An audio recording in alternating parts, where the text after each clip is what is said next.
불의 심판, 칼의 심판이라는 제목으로 말씀을 나누고자 합니다. 우리가 지난 전장에 보았던 에스겔 20장은 바로 불의 심판에 대한 것입니다.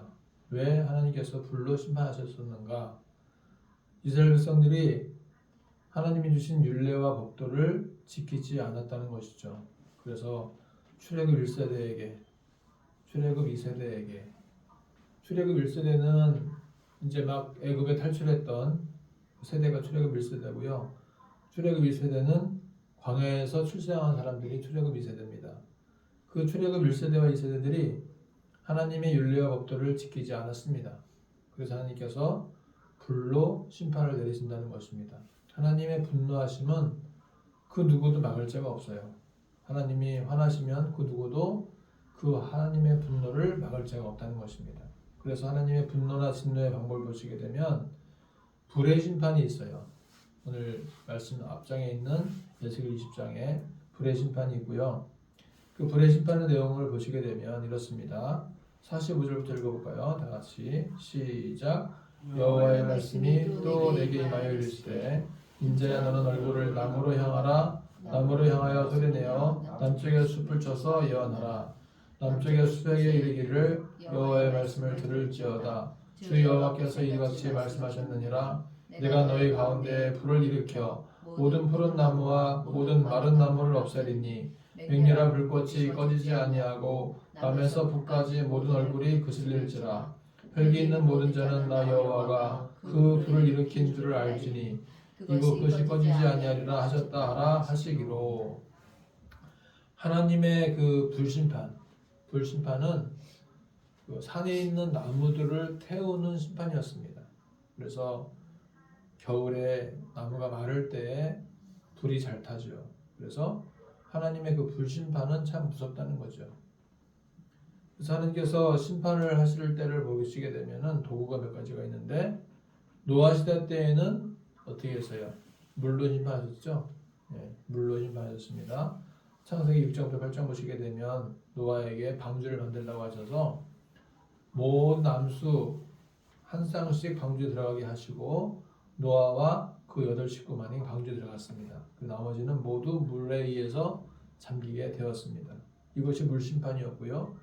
불심판은 소돔과 고모라가 너무나 죄악이 아주 극심했을 때 창세기 19장 보시게 되면 하나님께서 유황불로 소돔과 고모라에 내리셔서 불심판을 하셨습니다. 그리고 또 하나님께서는 여러 가지 심판의 방법이 있는데 때로는 기근, 곡식이 자라지 않고 비가 오지 않아서 기근 때문에 굶어 죽는 그런 심판도 있었고, 전염병, 온갖 병들을 다 발생시키셔갖고 전염병을 통해서 심판하시는 경우도 있었고요. 때로는 적국의 침입, 사사기에 보시게 되면은 그 사사기 시대에 암몬 족속이 쳐들어오게 하고 모압 족속이 쳐들어오게 하고 블레셋이 쳐들어오게 하고, 그래서 외국의 많은 적군들을 쳐들어오게 하시는 방법을 통해서 이스라엘을 심판하셨다는 것입니다. 다양한 방법이 있어요. 자, 이제 오늘은 그 중에서 이제 칼의 심판이에요. 칼의 심판. 오늘 말씀에는 이 칼 심판을 말씀합니다. 칼 심판. 하나님께서 칼로 심판하신다는 것입니다. 원래 칼의 용도는 뭡니까? 칼은 원래 주방에서 요리할 때 쓰는 게 칼이에요. 그래서 그 칼을 가지고서 이제 뭐 소고기를 썰고 돼지고기를 썰고 할 때에는 그 칼이 요리의 도구죠. 뭐 당근도 썰고 무도 썰고 할 때는 요리의 도구인데 그 칼을 가지고 길거리를 활보하면서 막 사람들에게 보여준다고 하면은 이 칼이 위협의 존재가 되는 거죠. 그래서 칼의 용도가 변질됐을 경우는 사람을 위협하고 공포로 몰아넣는 그런 수단이 된다는 것입니다. 그리고 하나님께서 이제 심판을 내리실 때 칼로 심판하신다는 거예요. 칼로. 네. 그래서 3절부터 5절 보시게 되면 이렇게 말씀하죠. 같이 읽어볼까요? 시작.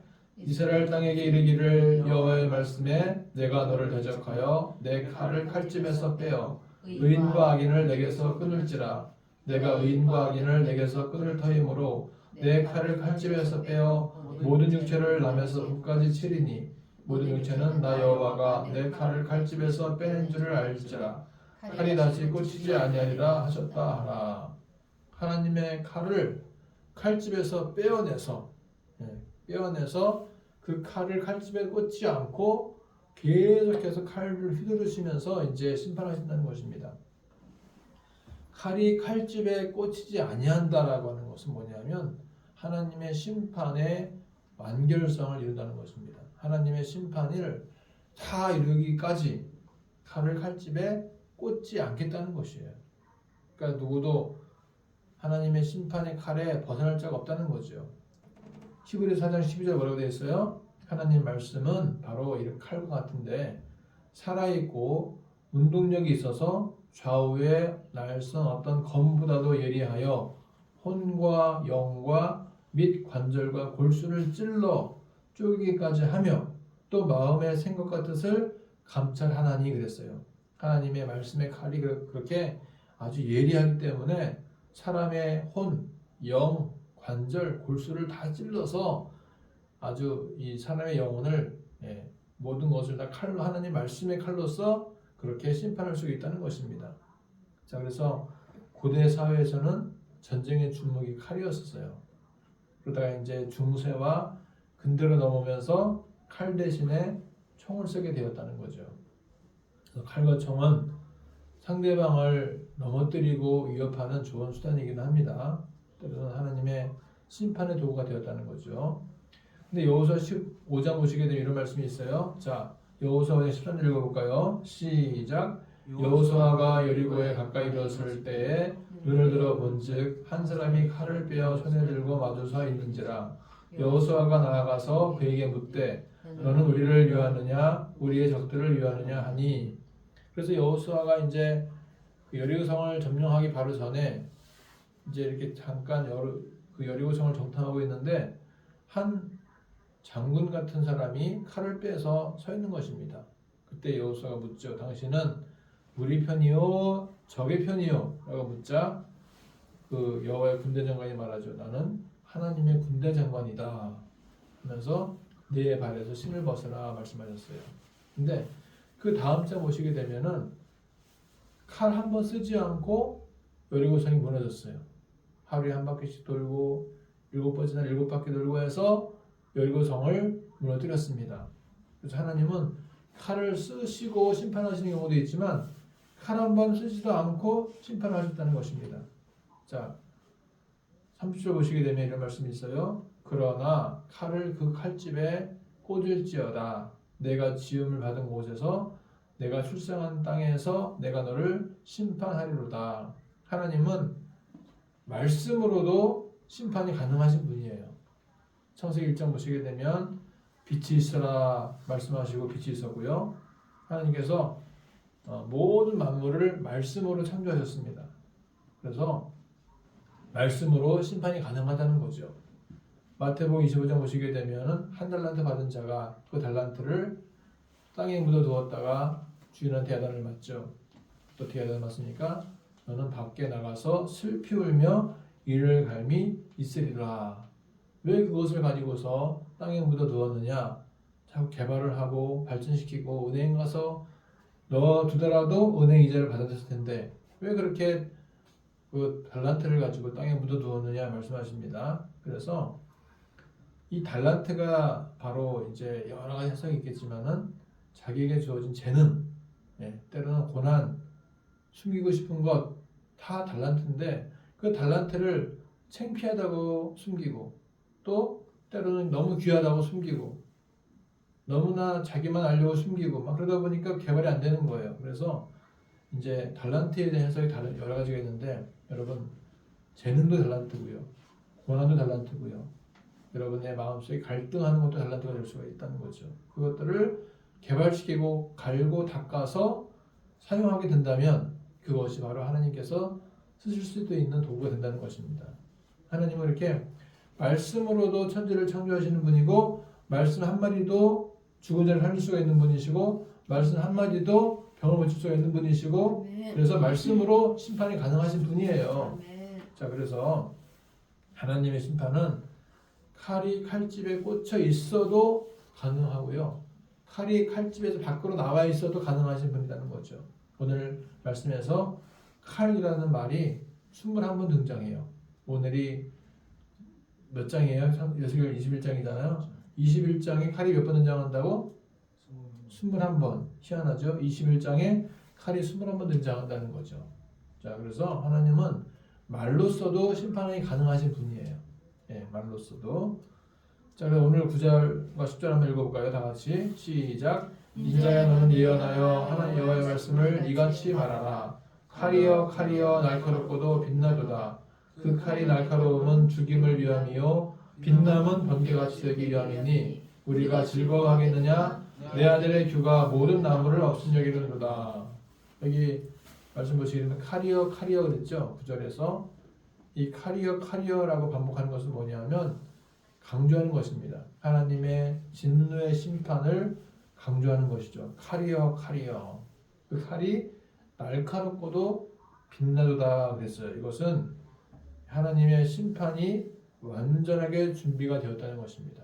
하나님의 심판은 아주 날카로운 칼처럼 빛나는 칼처럼 준비가 되어져 있는 거예요. 그래서 하나님의 심판은 언제 임해도 이것은 이상하지 않은 거죠. 하나님의 심판은 다 준비가 되어져 있는 것입니다. 하나님의 심판은 언제 일어나도 이상하지 않습니다. 일본의 사무라이들이 칼을 휘두르잖아요. 그때 이 칼을 휘두를 때 칼이 보여요? 안 보여요? 안 보입니다. 칼이 얼마나 빠른지 칼을 휘두르는 게 안 보여. 안 보이는데 언제 알 수 있느냐? 나중에 가만히 보니까 무가 딱 잘려져 있고 대나무가 툭 떨어지고 막 사람이 막 어디서 피가 막 나오고 그때에서 이제 칼이 지나갔구나. 그 정도로 이 하나님의 심판은 마찬가지라는 거죠. 하나님의 심판은 잘 몰라. 칼이 언제 휘두르지는 몰라. 근데 뭘 보고 알 수 있냐면 결과를 보고 알 수 있는 거예요. 결과. 아, 내가 하나님의 칼의 심판을 받았구나 라고 그때 아는 거예요. 그때 하나님의 칼이 지나갈 때는 몰라. 이게 탁 스쳐 지나가는데 몰라. 모르다가 나중에 피가 나네? 그때 아는 거죠. 하나님의 심판의 칼이 지나갔구나. 그때 아는 거죠. 그래서 우리가 참 어리석은 게 하나님의 심판의 칼이 지금도 어디서 어떻게 날아가는지 몰라요. 안 보여. 그런데 아이고 이제 내가 알겠구나. 뒤늦게 이제 깨닫는 거죠. 하나님께서 나를 심판하신가 보다 라고 늦게 깨닫다는 거죠. 그것이 우리의 아주 어리석은 모습인 것입니다. 그래서 이 말씀은 뭐냐면 칼의 심판은 이스라엘이 곧 칼에 의해서 멸망당한다는 것을 보여주는 것이고요. 여호와의 말씀에 불순종하는 사람은 그 누구라도 칼의 심판을 받을 수 있다는 것을 우리에게 보여주고 있다는 것입니다. 자, 그렇다면 첫 번째 결국은 뭐냐면 여러분 칼로 일어난 자는 칼로 망한다라는 말이 있어요. 베드로가 예수께 잡히실 때 어떻게 했어요? 그 군사의 칼을 뽑아서 말고라고 하는 대제사장의 종을 딱 귀를 잘랐죠. 그래서 귀가 땅에 떨어지니까 예수께서 그 귀를 주워 다시 붙여주면서 베드로야 칼을 칼집에 꽂아 넣어라. 칼로 일어난 자는 칼로 망하느니라 그러셨어요. 그러니까 이게 무슨 말이냐면 그런 거죠. 내가 의지하는 그것 때문에 그것이 나에게 올무가 된다라는 거죠. 돈으로 일어난 자는 돈으로 망하고 불법으로 일어난 자는 불법으로 망하고 사기침에 일어난 자는 사기로 망한다는 거죠.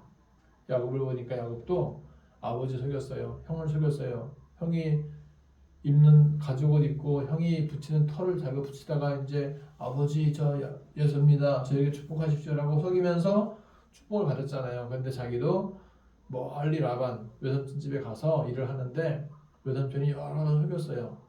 야 내가 돈 줄게, 내가 딸 줄게 막 얘기하면서 여러 번 속였는데 야곱은 계속 속임을 받게 되죠. 자기가 속인 대로 자기도 속고 사는 삶이 되었다는 거죠. 그래서 내가 칼을 의지한다면 나는 칼에 의해서 망한다는 거죠. 누구를 의지해야 돼요? 하나님만 의지해야 된다는 것입니다. 하나님만 의지해야 하나님께서 우리를 살리시고 우리를 붙들어 주실 줄 믿습니다. 자, 두 번째 적용은 뭐냐? 누가 칼을 쥐고 있나? 누가 칼을 쥐고 있나? 칼자루가 누구의 손에 달려 있는가 따지는 경우가 있죠. 누가 갑이고 누가 을인가 하는 거예요. 누가 주인이고 누가 종인가 하는 거죠. 누가 주도권을 가지고 있는가를 따질 때가 있어요. 그리고 하나님이 칼자루를 주고 계십니다. 하나님께 모든 칼자루가 지금 주어져 있다는 거예요. 그리고 하나님이 통치하고 다스리고 계십니다. 그 누구도 하나님 대적해서 내가 하나님을 뵐 수가 없고 내가 하나님을 대적할 수가 없다는 거죠. 하나님이 갑이에요. 하나님이 갑. 우리가 을이에요. 우리가 갑처럼 행동하면 안 된다는 거죠. 하나님 무슨 누가 막 그랬잖아요. 하나님 막 뭐라고 욕하면서 막 자기 하나님이 자기 부하인 것처럼 막 자기 하수인인 것처럼 얘기하는 사람이 있었잖아요. 그러니까 하나님이 우리의 갑이고 주인이신데 내가 주인 노릇하고 왕 노릇하려고 한다면은 그것은 바로 하나님의 심판을 면할 길이 없다라는 것입니다. 결론적으로 뭐냐? 하나님의 심판은 언제 어떻게 올지 예상하기가 어렵다. 그러므로 항상 조심하고 신중하게 하나님의 심판의 대상이 되지 않도록 주의해야 된다는 거죠. 운전자가 교통법규를 지키지 않아요. 어떨 땐 지키다가 어떨 땐 안 지키다가 합니다. 갑자기 집에 뭐가 날아와요? 과태료가 날아옵니다. 45,000원, 6만원, 8만원 막 날아오면 그때 가서 맞아 몇 월 며칠에 내가 몇 시에 거기 지나가다가 신호등 위반했구나, 속도 위반했구나 하면서 이제 그때 깨닫는 거죠. 하나님의 심판도 그렇다는 것입니다. 잘 그때는 모르다가도 어떤 결과가 닥치게 되면은 내가 심판을 받았나 보다 깨닫는 거죠. 그래서 하나님의 심판이 오지 않도록 항상 깨어서 기도하고 깨어서 말씀 보고 깨어서 예배하고 하나님을 항상 깨어서 하나님을 향해서 우리의 마음을 드리는 삶이 필요하다는 것입니다. 하나님의 심판의 도구로 칼을 하나님은 사용할 때가 있다는 거죠. 물심판, 불심판도 무서운 심판이지만 칼의 심판도 무서운 심판이라는 것입니다. 우리는 칼의 심판을 받지 않도록 주의 율례와 법도를 지켜나가야 될 줄 믿습니다. 더 나아가서 하나님은 칼이 아니어도 말씀 한마디로 심판이 가능하시다는 분임을 기억하시면서 우리가 더욱더 하나님의 심판을 받지 않도록 경계하고 깨어서 기도하는 우리 모두가 되어지기를 축복합니다. 한 주간도 심판을 받을 대상으로 살지 말고 칭찬과 존귀함 받는 삶으로 살아가시기를 축복합니다. 기도하겠습니다. 하나님의 심판의 칼은 너무나 무섭습니다. 심판의 칼을 받지 않고 살아가는 한 주간 되게 도와주시고 오히려 칭찬과 존귀 여김을 받으며 살 수 있도록 인도하여 주시옵소서. 예수님의 이름으로 기도합니다. 아멘. 우리 다 같이 내가 주인 삼은 모든 것 내려놓고 찬양 부르겠습니다. 내가 주인 삼은 모든 것 내려놓고 내 주 대신 주 앞에 나가 내가 사랑했던 모든 것 내려놓고 주님만 사랑해.